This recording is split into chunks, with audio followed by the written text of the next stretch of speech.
parody of You Know What's Bullshit by James Rolfe, AVGN. Hope you enjoy.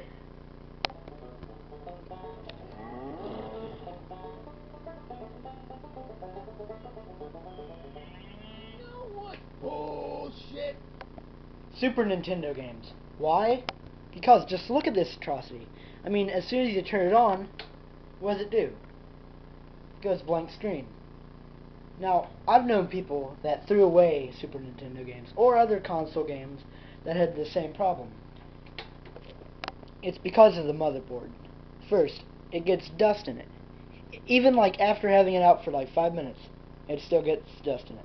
So what you need to do, most people just blow in it. Like 3 times, you know?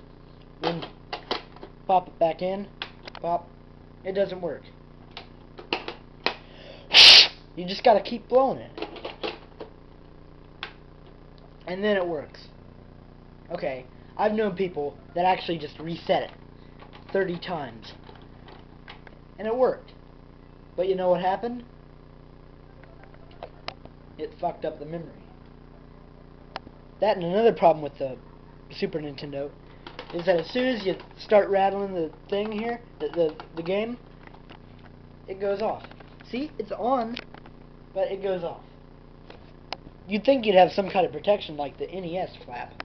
Shown here, the NES actually has a little flap to open it up.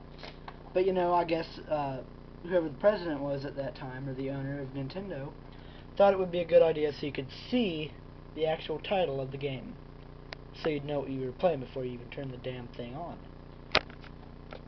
You'd think that you'd have a clear flap here put in by the producer, just like to protect it. I mean, you could still see through it because it would be clear, of course, but there isn't. They just made a shitty piece of shit like that. I mean, okay, it turns back on, but you know, you lose your memory. Most people had the exact same problem with the Nintendo 64-bit system, and the Game Boy had all these problems. Then Nintendo finally decided to go into the 21st century with the GameCube. With its flap and the disc, it really didn't have much problems at first. But then came the sensor reading errors, along with various memory card failures, with the blocks instead of gigabytes and megabytes. In all, I think Nintendo was in their prime.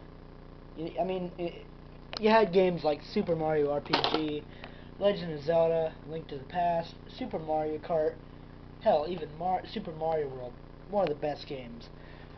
You have Yoshi's Island, Star Fox down there, Super Metroid. It's where everything began, you know, in NES.